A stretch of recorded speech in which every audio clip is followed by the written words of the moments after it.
Hello students. Welcome back to our channel जहां हम बात करते हैं डेली इंपॉर्टेंट क्वेश्चंस की जो कि बोर्ड एग्जाम के लिए बहुत मायने रखते हैं। उसी में से आज का ये सेशन जिसमें मैं आप लोगों को केमिस्ट्री के फर्स्ट चैप्टर के बहुत अच्छे अच्छे से एमसीक्यू सिखाने वाला हूं जिनसे मिलके बड़े बड़े क्वेश्चंस बनते हैं। केमिस्ट्री में बड़े क्वेश्चंस रिटर्न के लिए आते नहीं हैं, सारे क्वेश्चंस इन्हीं से बनते हैं। जो ज़्यादा मार्क्स का होता है उसमें 2 से 3 क्वेश्चन इंक्लूड कर देते हैं। तो चलिए पहले क्वेश्चन से स्टार्ट करते हैं। Which of the following is a decomposition reaction.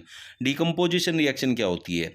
Decomposition reaction is a type of chemical reaction in which a single compound breaks down into two or more elements or new compounds। मतलब एक कोई भी compound break होके एक से ज़्यादा elements में या फिर कंपाउंड्स में बदल जाता है।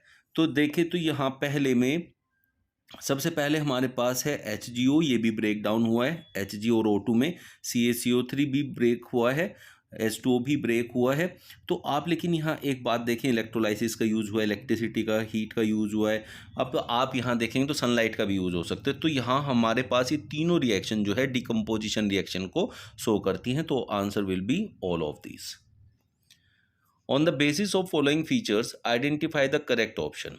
आपके पास यहाँ दो स्टेटमेंट है, उसी के बेसिस पे आपको देखना है कि ये किसके बारे में बात कर रहा है। यहाँ कह रहा है this reaction occurs during corrosion. Corrosion में ये रिएक्शन होती है। तो कोरोजन में हमारी कौन सी रिएक्शन होती है बच्चों? रिडॉक्स रिएक्शन होती है।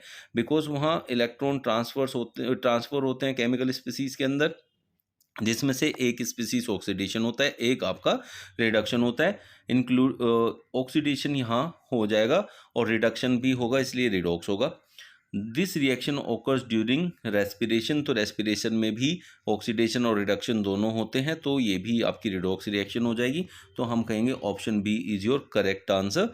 जब हमारे पास ये दोनों प्रोसेस होंगे तो वहाँ दोनों प्रोसेस में रिडॉक्स रिएक्शन होती है। Which of the following is not a physical change. Physical change क्या होता है बच्चों? जिसमें प्रॉपर्टीज जो हैं वो चेंज नहीं होती हैं, ओरिजिनल प्रॉपर्टीज सेम रहती हैं। तो पहला देखें, boiling of water to give water vapour, तो ये तो क्या है, एक फिजिकल चेंज है। Melting of ice to give water, यहाँ भी उसकी प्रॉपर्टी चेंज नहीं होगी, तो ये भी आपका फिजिकल चेंज है। Dissolution of salt in water is also a physical change. Combustion of liquefied petroleum gas, देखिए कंबशन जो है वो क्या है, केमिकल चेंज होता है।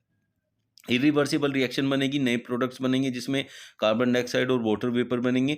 तो इसलिए हम इसे कहेंगे कि ये आपका जो है केमिकल चेंज है। तो इसलिए option D is not a physical change.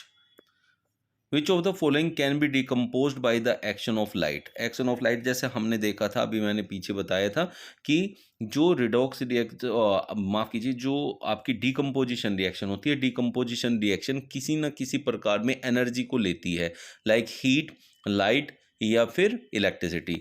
तो यहाँ जो आपका लाइट एनर्जी लेके डिकम्पोज होता है वो है AgCl। Next question, in which of the following the identity of initial substance remains unchanged. तो आपके पास यहाँ कर्लिंग ऑफ मिल्क है, लेकिन इसमें तो इनिशियल सब्सटेंस की कोई भी प्रॉपर्टी नहीं रहेगी, वो तो चेंज हो जाएगा बिल्कुल। फर्मेंटेशन ऑफ ग्रेप्स में भी बिल्कुल डिफरेंट प्रोडक्ट बन जाएगा, इंडाइजेशन ऑफ फूड में भी डिफरेंट प्रोडक्ट बन जाएगा। But formation of crystals by process of crystallisation में इनिशियल सब्सटेंस की जो आइडेंटिटी है वो चेंज नहीं होती है, क्योंकि यहाँ कोई भी नया प्रोडक्ट नहीं बनता है। तो इसलिए बी आपका करेक्ट आंसर होगा। Which of the following reactions involves the combustion of combination of two elements. Combination of two elements का मतलब यहाँ आपके पास जो है कॉम्बिनेशन रिएक्शन की बात की गई है।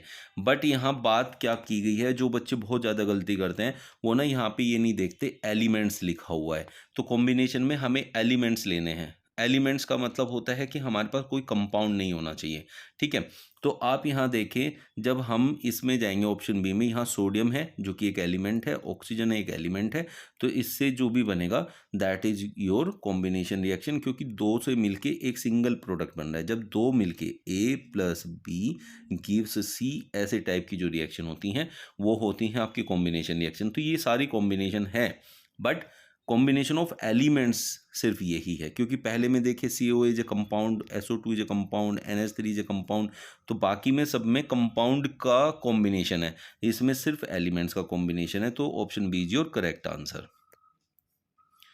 When hydrogen sulfide gas is passed through a blue solution of copper sulfate, black precipitate of copper sulfide is obtained and the sulfuric acid so formed remain in the solution. The reaction is an example of. तो बच्चों आप यहाँ देखें उसने क्या कहा है कि आपको कॉपर सल्फेट है आपके पास CuSO4 प्लस इसकी रिएक्शन हो रही है हमारे पास H2S से हाइड्रोजन सल्फाइड। तो अब उसके बाद हमें जो मिलता है दैट इज CuS जो कि ब्लैक कलर का होता है प्लस H2SO4। देखिए यहाँ अब आपके पास जो भी रिएक्शन आपको मिली है जैसे उसने बोला है, उसने कहा व्हेन हाइड्रोजन सल्फाइड, तो हमने लिया H2S is pass through a blue solution of copper sulphate is CuSO4, black precipitate of copper sulphide that is CuS is obtain. तो यहाँ से एक चीज़ ये याद करने को मिल जाएगी आप लोगों को कि कॉपर सल्फाइड का कलर कैसा होता है, that is black in colour and sulphuric acid. तो आप यहाँ देखें ये S इसके साथ आ गया, SO4 इसके साथ चला गया, तो इसको हम क्या कहेंगे बच्चों, डबल डिस्प्लेसमेंट रिएक्शन। यहाँ दो डिस्प्लेसमेंट हो रहे हैं इसलिए this is a double displacement reaction. What happens when copper rod is dipped in iron sulfate solution? देखिए आयरन, यहाँ आयरन सल्फेट का हमने सॉल्यूशन लिया है, तो आयरन यहाँ वन ऑफ द कंपोनेंट और यहाँ कॉपर रोड उसमें डालेंगे तो copper is less reactive than iron. Therefore जब लेस रिएक्टिव कोई भी एलिमेंट किसी के सोल्यूशन में डाला जाता है तो वहाँ कोई भी रिएक्शन नहीं होती है, तो हम कहेंगे नो रिएक्शन टेक्स प्लेस, क्योंकि वो वहाँ उसको डिस्प्लेस ही नहीं कर पाएगा, तो इसलिए वहाँ कोई भी रिएक्शन नहीं होगी। समझ में आ गया बच्चों? किसी को कोई भी डाउट आता है तो कमेंट बॉक्स में लिख सकते हैं। नेक्स्ट क्वेश्चन में कह रहा है a student add a dilute HCl to a test tube containing zinc granules. देखिए हमने डाइल्यूट HCl डाला है किसमें, जिंक ग्रैन्यूल्स में। तो जिंक क्या है बच्चों, मेटल है, और डाइल्यूट HCl क्या है, ये आपका एसिड है। तो आप लोगों को पता है कि यहाँ जो है मेटल प्लस एसिड की रिएक्शन होगी बच्चों, और मेटल प्लस एसिड की रिएक्शन में हमें हाइड्रोजन गैस मिलती है।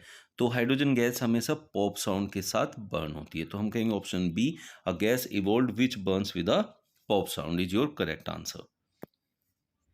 अ dilute solution of sodium carbonate was added to test tubes. पहले में है HCl और दूसरे में है डाइल्यूट NaOH।